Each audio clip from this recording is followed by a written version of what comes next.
We have our dough here. Just cut them into 4 rounds and get them into a nice ball. Now, if you can let them sit and rest for 5 minutes or 10 minutes, the gluten relaxes, and so it's a little bit easier to roll them out, you know. But if you can't, you can muscle it. How do I do what? Oh, just like with the bowl. Oh, so it doesn't dry out. Sorry, I thought you said how. Yeah, so it doesn't dry out while you're working with other pieces. Then I take semolina flour. And semolina flour is like it's a flour, it's still from wheat. It's still a wheat flour, but it's what they call durum wheat. Yeah, which is a very, very coarse wheat, a very hard wheat, and so when it's ground, it's coarse.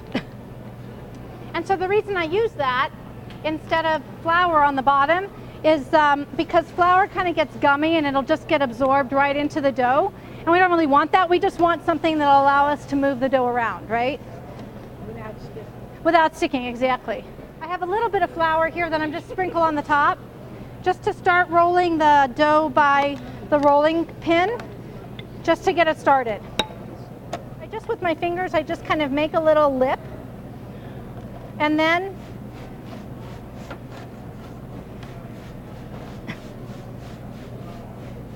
I start turning it. So with this hand, I'm like keeping it flat, and with this hand, my fingers are kind of in that lip.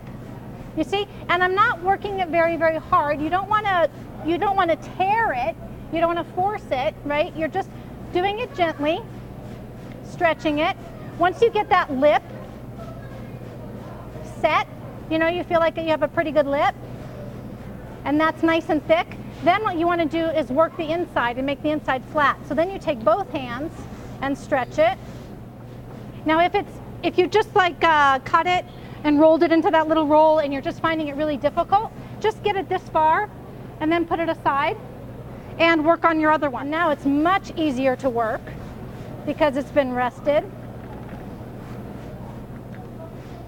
And you can get them a little bit thinner in the center. And then once you have it, you know, where you think you have it nicely worked out, then you can lift it up and just kind of stretch it with your hands. None of that like whip it up in the air. Something like that, 10 inches or so. And then you just put a little bit of olive oil on. So this is seasoning. Yeah, this is seasoning. You know, you're starting at the very bottom with yumminess.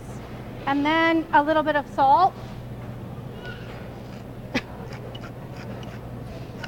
Okay, and then up to you guys. I like sauce on the bottom of the pizza, personally.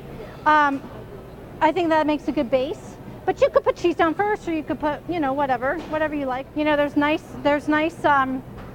whole real sauces out there too that don't have a lot of sugar in them and don't have high fructose corn syrup, and you know, this is the place to find them. So if you don't want to make your tomato sauce, don't not cook, just go get a nice healthy version of one.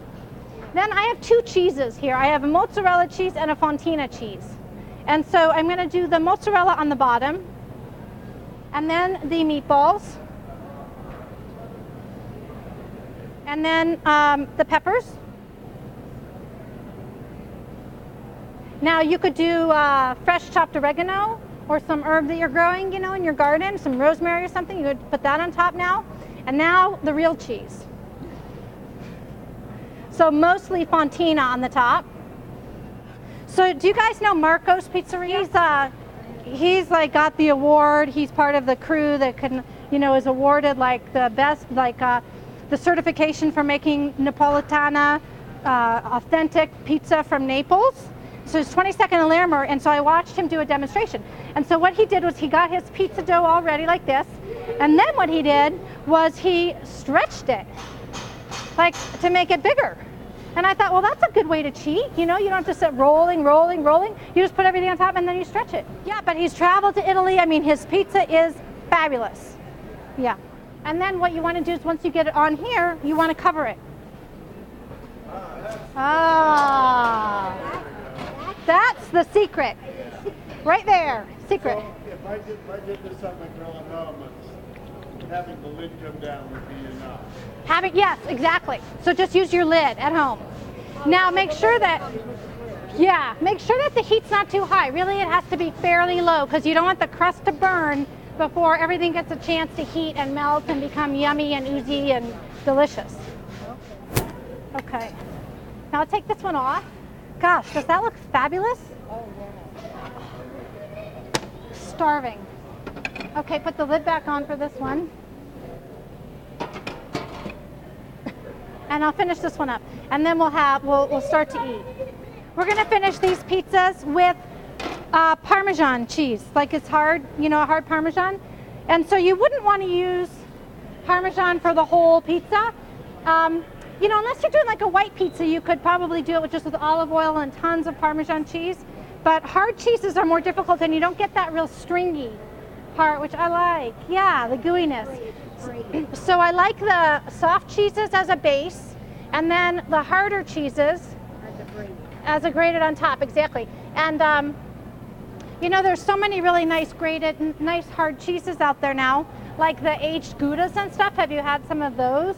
Those are really good. I mean, great with meatballs and with mushrooms. And you just do it on top like this. So, make the dough, make even 2 times the recipe, put half of it in the freezer, 4 little balls. And I'm telling you, when just when you go to work in the morning, take it out of the freezer, put it on, either put it on the counter or put it in your refrigerator, and you come home and you roll it out, and it's just fabulous dinner. Whatever you have in the fridge, whatever you have on hand, whatever gem you found at the market that's beautiful and in season, you put that right on top, and your, whole real good food to nourish you. Yeah. Guys, we'll take a round of applause. Oh, thank you. Thank you.